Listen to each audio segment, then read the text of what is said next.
नमस्कार, मैं डॉक्टर सुनीता अग्निहोत्री। बहुत लोग जानना चाहते हैं प्राणायाम। तो प्राणायाम यानी कि प्राणों का जहाँ आगमन है, यानी कि जहाँ पर श्वास जहाँ रहती है, यानी श्वास लेना और छोड़ना यानी कि प्राण है। तो प्राण जब हम बहुत अच्छे से उसको लेने लग जाते हैं और छोड़ने लग जाते हैं, यानी कि उसमें एक ठहराव होता है। तो जिसको कहते हैं हम रेचक, पूरक, कुंभक।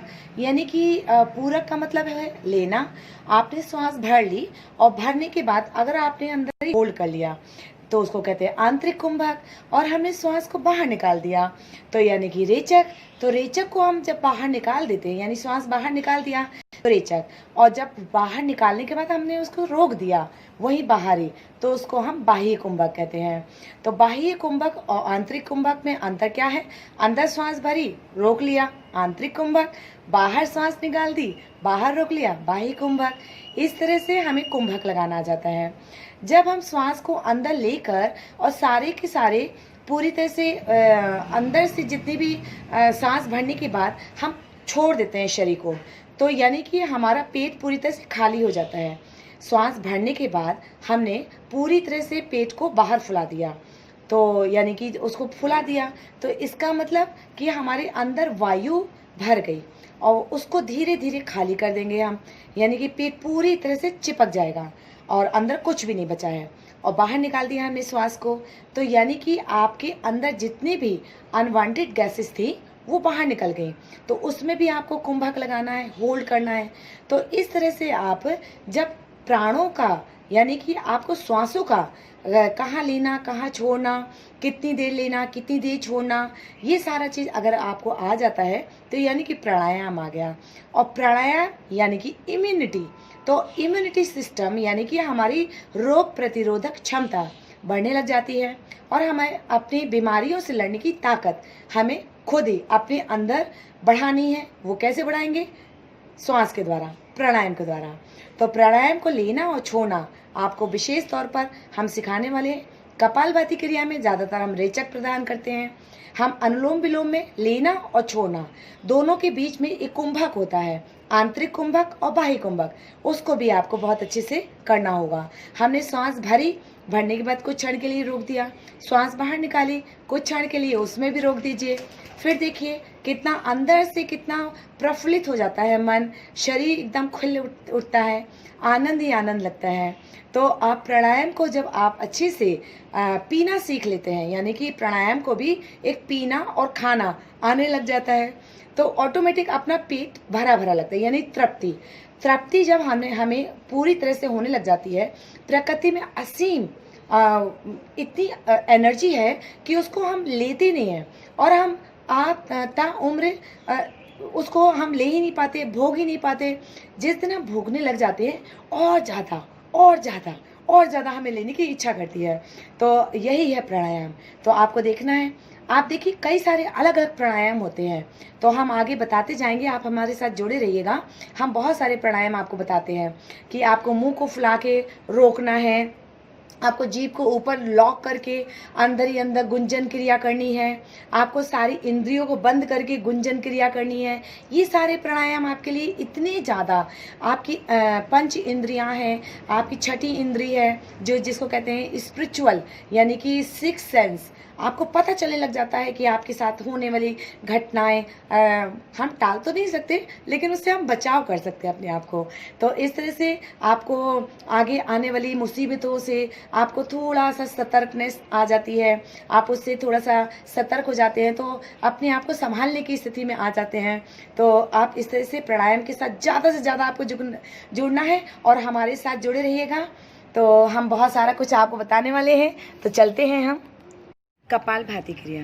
तो कपालभाति क्रिया के लिए आपको रेचक प्रधान है, ज़्यादा से ज़्यादा बाहर निकालनी है। जब आप श्वास बाहर निकालेंगे तो पेट उसी समय अंदर जाएगा। तो आप इस तरह से आप बैठ जाएंगे, रीढ़ की हड्डी सीधी।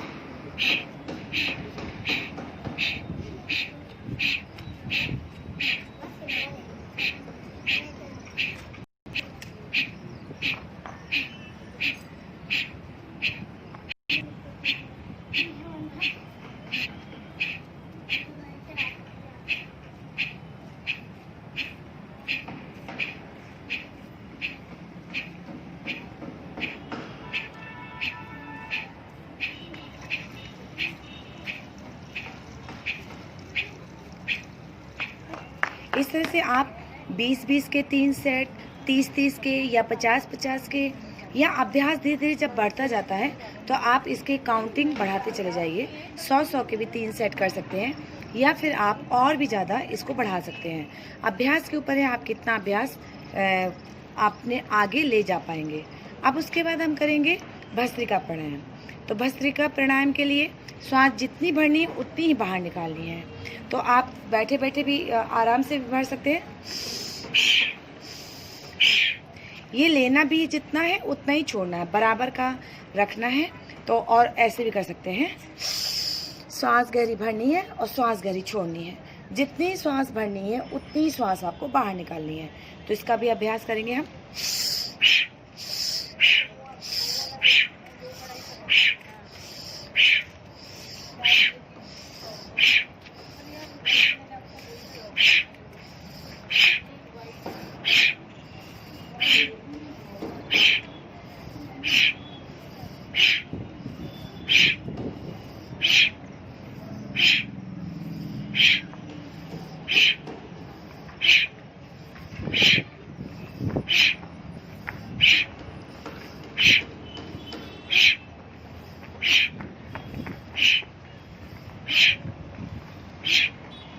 इसमें आपको लगातार 30-30 के सेट कर सकते हैं, 20-20 के सेट कर सकते हैं, 50-50 के सेट कर सकते हैं। धीरे धीरे अभ्यास जैसे जैसे बढ़ा, आप ज़्यादा से ज़्यादा इसका अभ्यास समय बढ़ाते चले जाइए।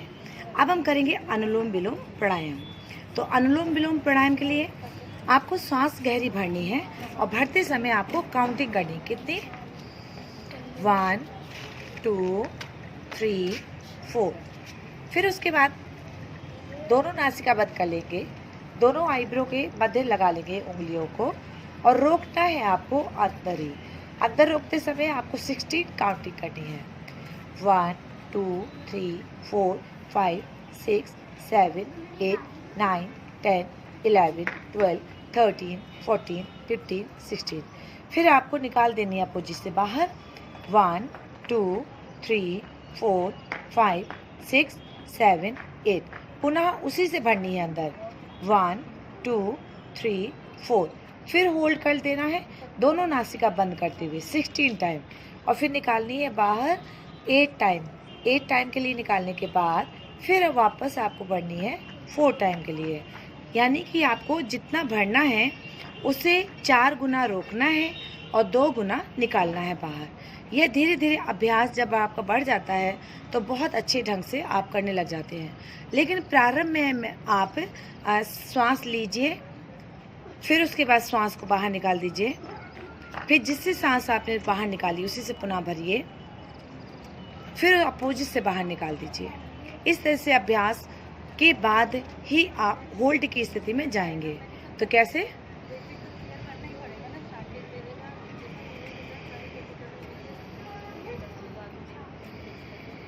आप ये 2 उंगलियां दोनों आईब्रो के मध्य भी लगा सकते हैं, या इसको फोल्ड करके इस तरह से भी आप नासिका मुद्रा बना सकते हैं।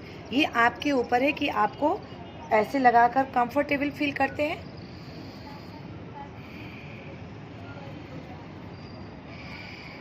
या फिर आप इस तरह से लगाकर कंफर्टेबल फील कर सकते हैं।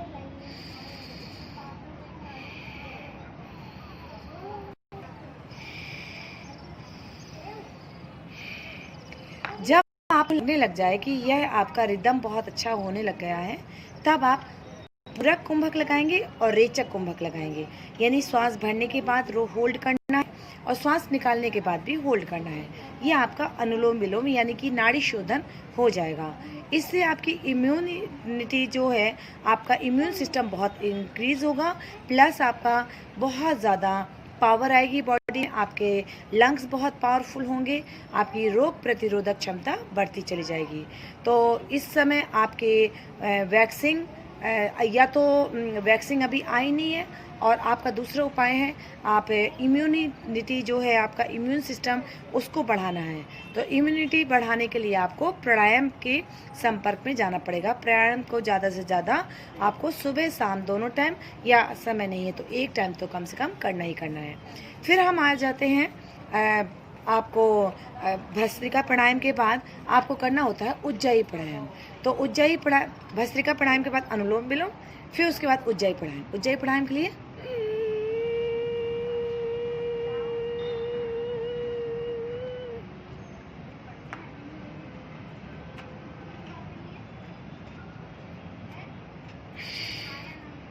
इसको भी ज़्यादा से ज़्यादा आप कर सकते हैं। स्टार्टिंग में आप 3 से स्टार्ट करें, 5 फिर 11, जितना आप ज़्यादा से ज़्यादा करेंगे उतना ज़्यादा आपके लिए अच्छा है। उसके बाद आप करेंगे भ्रामरी प्राणायाम। भ्रामरी प्राणायाम के लिए आपको क्या करना होता है, कान बंद करना होता है, फिर पहली उंगली, दूसरी उंगली, तीसरी उंगली, चौथी उंगली।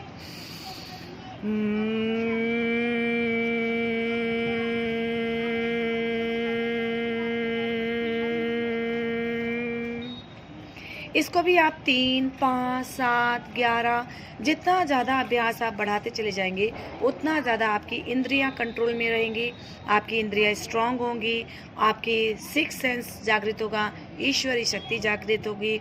आप ज़्यादा से ज़्यादा अभ्यास करें और फिर उसके बाद आप लास्ट में ध्यान की स्थिति में जाएंगे और पूरी तरह से ध्यान की स्थिति में जाकर अपने अंदर देखना है कि आपके अंदर कितनी पावर बढ़ चुकी है। नमस्कार।